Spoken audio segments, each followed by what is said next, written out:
भीषण धुमश्चक्रीमध्ये श्रीरामाने रावणाचा सारथी मारला, रथ मोडला, मुकुट छत्रासह उडवून दिला, बाण वर्षावाने त्याला जर्जर करून टाकला।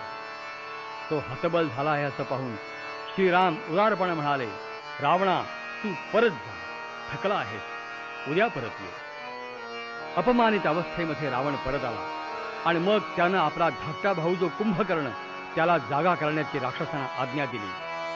तो महाबलाढ्य कुंभकर्ण 8 महिने झोपून राहत असे। त्याला उठवण्यासाठी राक्षसांनी त्याच्या कानाभोवती फेरी, पणव आणि कुंभवाद्य यांचा कल्लोळ केला।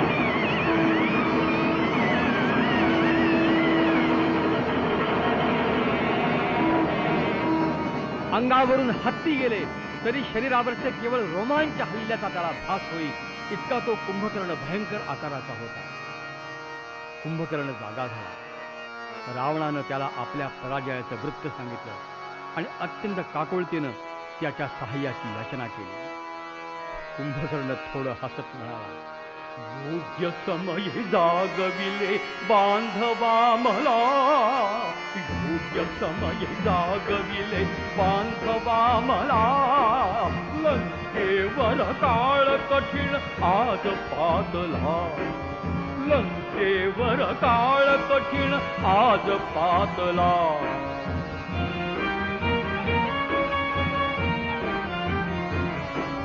पाप्या प्रति आत्मघात दुष्कर्म्या नरकपात, पाप्या प्रति आत्मघात दुष्कर्म्या नरकपात, अटळची जो नियतीने नियम योजिला, लंकेवर काळ कठीण आज पातला।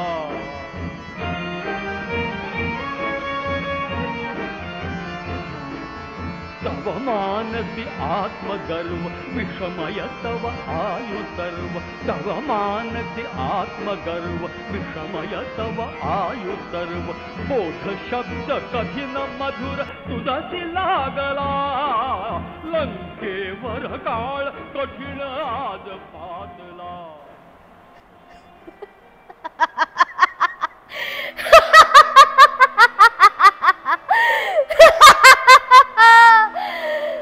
बरे झाले, बरे झाले दादा, तुम्ही मला उठवलात, बरे झाले। नाही भगवत, नाही भगवत, या लंकेची ही दशा नाही भगवत। आणि त्याचे कारण साक्षात समोर उभे असताना ती बघवेल तरी कशी? तुम्ही कधीच दुसऱ्यांचे ऐकले नाहीत। तुमच्या गर्वाने तुम्ही नेहमी दुसऱ्यांना तुच्छ लेखत आला आहात। शेवटी नियतीचा नियमच आहे म्हणा। काय म्हणताय? मी तुम्हाला उपदेश देतोय? अहो नाही, जे नियती ठरवते ते नेहमी होतच। अहो तिचा नियमच आहे हा। पाप करणाऱ्याला त्याच्या कर्माची फळे मिळतातच। तुमच्या कर्माची फळे तर तुम्ही भोगतच आहात, पण त्याचबरोबर या लंकेला सुद्धा त्याच्या कर्माची फळे भोगायला लागतात। तुम्ही कधीच कोणाचे ऐकले नाहीत। अहो तो विभीषण एवढं काकुळतीने तुम्हाला सांगत होता, तुम्ही नाही ऐकलत। विभीषणाचे बोलणे कितीही कटू जरी वाटत असले तरी तो सत्य तेच सांगत होता। आणि तुम्ही काय केलेत? काय केलेत तुम्ही त्याचे न ऐकता त्याला लंकेच्या बाहेर ढकलून दिलेत। मंदोदरी वहिनी एवढे कळकळीने तुम्हाला विनंती करून सांगत होती, हो नाथा, नाथा असे नका वागू, नाथा सीतेला सोडून या परत, नाथा। पण तुम्ही तिचेही नाही ऐकलेत। तिला सुद्धा तुम्ही पायदळीत उडवून लावलेत। तुमच्या या अशा वागण्यामुळेच ना तुम्ही तुमची दोन्ही पुत्रे गमावल्यात। तुम्ही ऐकलेत तर ते नवलच। म्हणजे हे पहा ना, कधीच दुसऱ्यांचा विचार करायचा नाही। तुम्हाला माहिती होतं ना की या कुंभकर्णाची निद्राभंग जेव्हा होईल तेव्हा त्याचा मृत्यू अटळ आहे।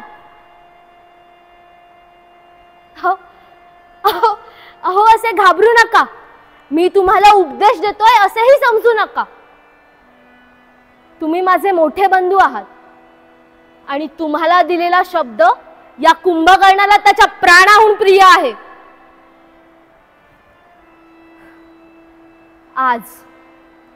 आज मी तुम्हाला वचन देतो, मी या लढाईत तुम्हाला नक्की सहकार्य करेन.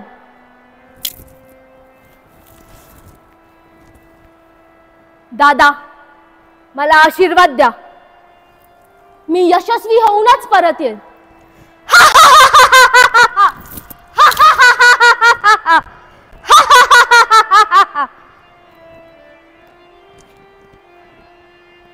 हे प्रभू रामचंद्रा, आज या लढाईला सुरुवात करण्यापूर्वी मी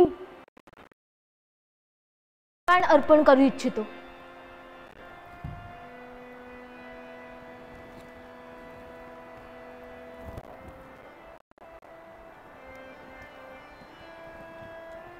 तुम्ही दिलेल्या या आशीर्वाद रूपी बाणाचा माझा स्वीकार आहे. मी लढाईला तयार आहे. आज या धरणीवर मी रक्ताचा पात करेन. पृथ्वीला या शत्रूंच्या रक्ताने अभिषेक घालेन. त्या सूर्यालाही तडपवेल. अशा मोठ्या प्रमाणात मी मृत्यूचा अग्नितांडव करेन.